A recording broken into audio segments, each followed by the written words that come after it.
The Supreme Court just affirmed the ban on TikTok. Now, the question is, will the ban be enforced? They just dropped this 27-pager, and it is affirming the lower court's ruling that TikTok doesn't have a free speech claim, that they can't come in here and say, our First Amendment is being violated because national security supersedes that.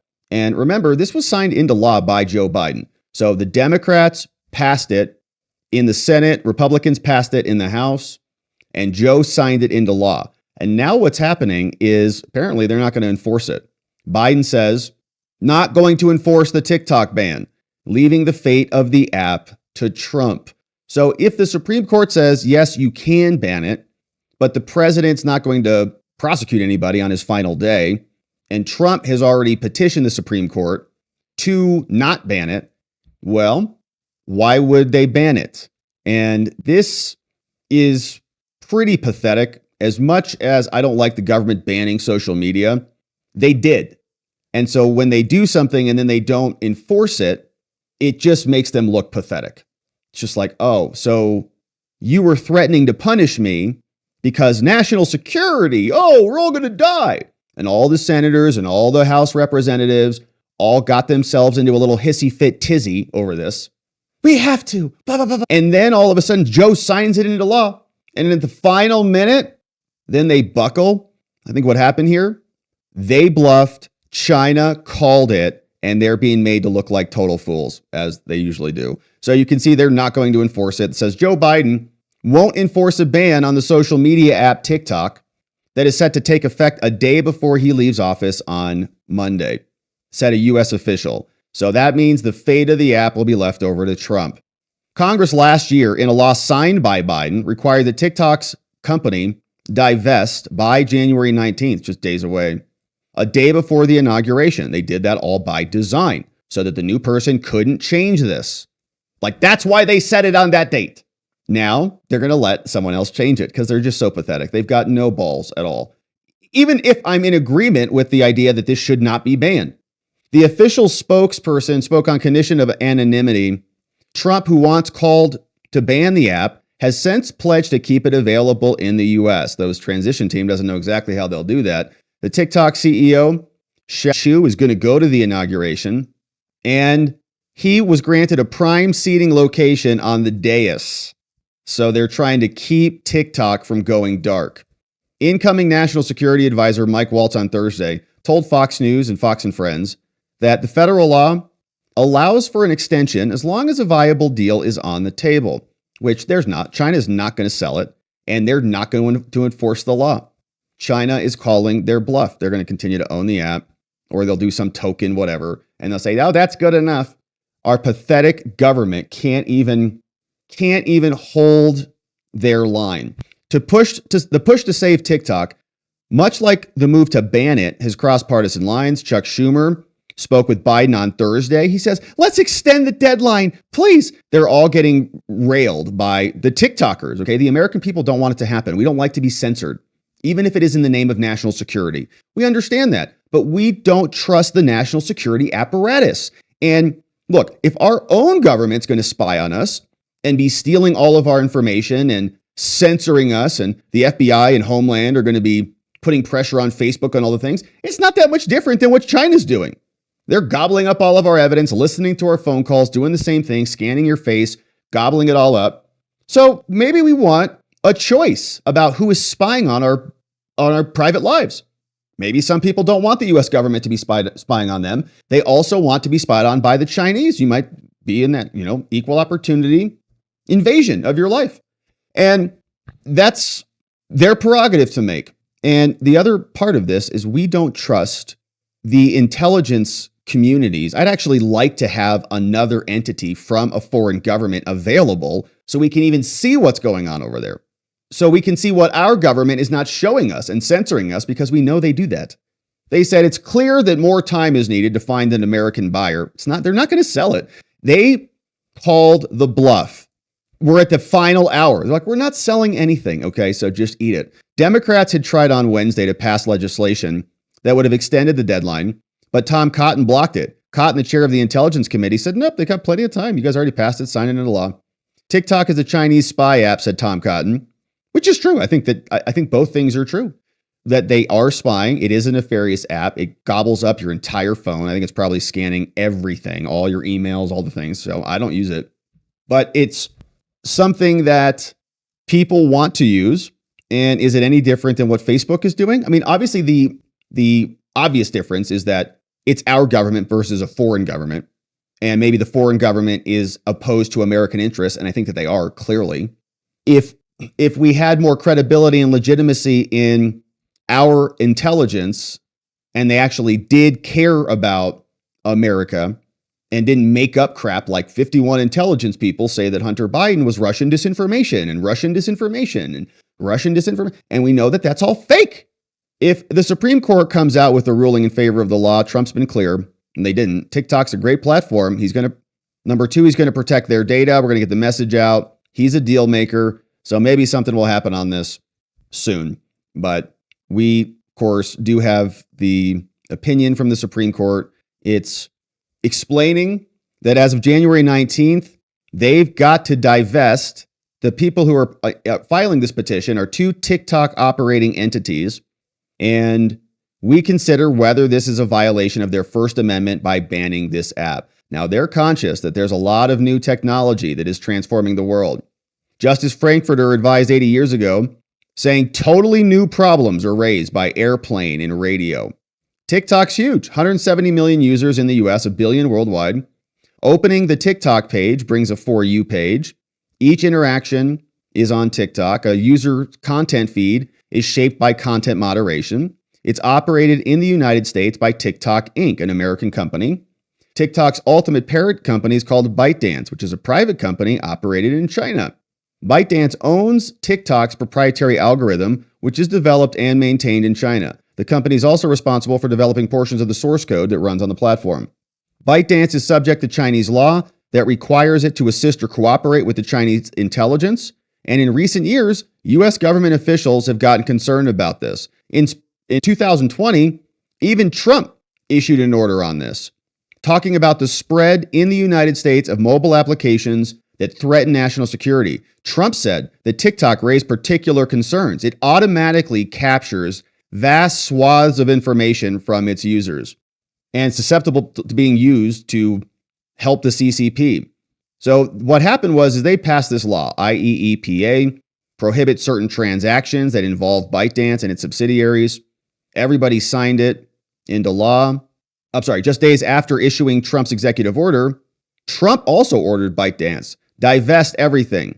They sued. Throughout 2021, 2022, ByteDance negotiated, but negotiations stalled. So then, fast forward, Trump's not in office anymore. Against this backdrop, Congress passed some other bills. The act provides two means by which an application can be deemed a foreign adversary-controlled application. First, it just declared TikTok. It says, nope, you are a foreign adversary-controlled application. And it also establishes a general designation framework that the president can use to determine whether there is a problem. Now, the prohibitions take effect 270 days after the application. It exempts foreign adversary controlled applications that divest themselves. The president must further determine that the divestiture precludes foreign problems. And what's happening now is TikTok and ByteDance are suing. The DC Circuit Court Consolidated denied the petition, says you don't have a First Amendment problem here. The judges wrote their opinions, and so the Supreme Court granted it. Now, what they ask is whether First Amendment scrutiny applies to this case. It's not clear that the Congressional Act actually regulates protected expressive activity or conduct with an expressive component. So is it expressing speech or action? Now, the act does not regulate the creator petitioners at all. So if you're a TikTok person who's creating stuff, it's not talking to you. It directly regulates ByteDance. So it's not the people, it's the company, only through the divestiture requirement.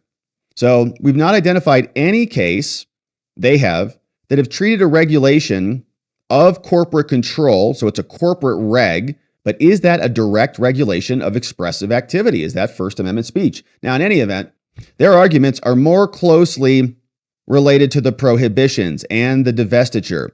They say it's not feasible for us to do this. And the Supreme Court has recognized a number of these asserted First Amendment interests. They give us some backdrop on that. But at the same time, yeah, an effective ban is non-trivial when it affects 170 million people. But at the same time, a law targeting a foreign adversary's control over communications in many ways is different than First Amendment stuff. Those differences, because the act here is focusing on the foreign government, the congressionally determined adversary relationship, right? Congress, like they voted on this. This is representative of the people, so-called.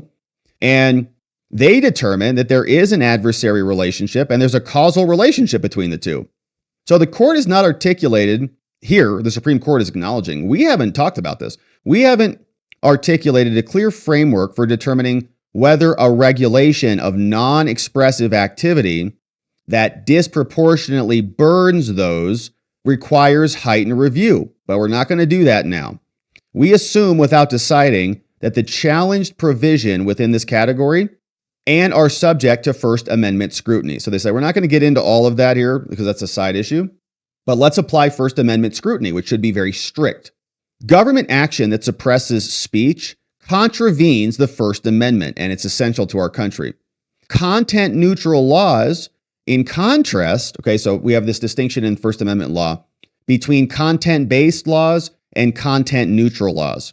If it's content-based, it's saying you're not allowed to say that thing because of what is inside the message. So let's say you've got a very pro-life position. Well, you can't talk about that because it's too pro-life. You're talking about the content. But if it's content neutral, like time, place, and manner, it says, well, you can't scream about abortion at 3 a.m. outside a governor's mansion. That's content neutral because you can't scream about anything. You can't, let me say that again. You can't scream about anything. It's not that you can't scream about abortion, but you can go scream about taxes. No, can't scream about anything outside the governor's house at 3 a.m. That would be a content neutral example. So we have to distinguish between those two. Now, we've identified two forms of content-based speech regulation. First, a law is content-based if it applies to particular speech because of the topic. Second, it can also be facially content neutral. A facially content neutral law can be treated as content-based if it cannot be justified without reference to the content of the regulated speech.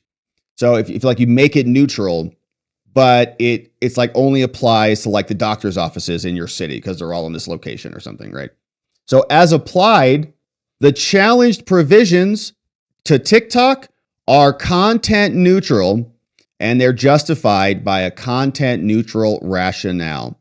So it's not impinging on their free speech at all. Here's why. The challenged provisions are facially content neutral.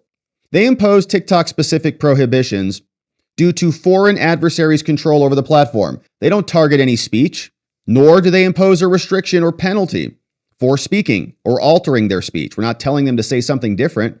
They argue that no, it is content based on its face because it's going after our whole company. Now, the question before the court is about the petitioners. And so we look to the provision about these specific people. And there is no strict scrutiny here for this either. Now, it's true that speech restrictions that are based on the identity of the speaker can often be content-based, but here, requiring divestiture to stop a foreign adversary from accessing 170 million TikTokers' data is not a subtle means of exercising a content preference. The prohibitions and divestiture are based on content-neutral data collection interests. That's all. And TikTok has special characteristics. They're a foreign adversary. They control personal data of 170 million people. Now, while we find the differential treatment was justified here, we also emphasize the inherent narrowness of our holding, right? So don't apply this to a bunch of other stuff. Data collection and analysis is common. And so we're going to call that content neutral. But TikTok's scale and foreign control, together with the vast swaths of sensitive data that it collects, like everything, a lot, I don't even know if it gets your emails, your passwords, all your other app data. You gave it, do you give it permission? Yes. Scanning your face, scanning everything. I have no idea. Are the other apps doing that? I don't know. On this understanding, We cannot accept petitioners' call for strict scrutiny, no more than intermediate scrutiny. And so the prohibition is designed to prevent China from exercising control. Petitioners do not dispute the government has an important and well-grounded interest in preventing China from gathering this data. The platform collects extensive personal information about its users. Here's a bunch of evidence. Age, phone numbers, location, internet, device, contacts, social network connections, content of private message sent through the application, and videos watched, which I think is what every other app gets.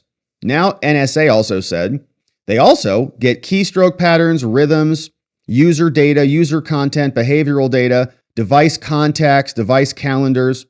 If a user allows TikTok to access the phone's contact list, it can access any data, names, contact, photos, titles, notes, everything.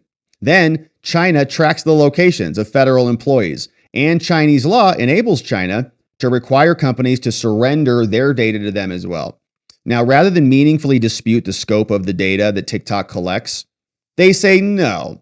They say it's a probability problem. They say, well, it's unlikely that China would compel TikTok to turn over the data for intelligence gathering purposes, since China has more effective and efficient means of getting the information anyways. They're like, we don't need TikTok, okay?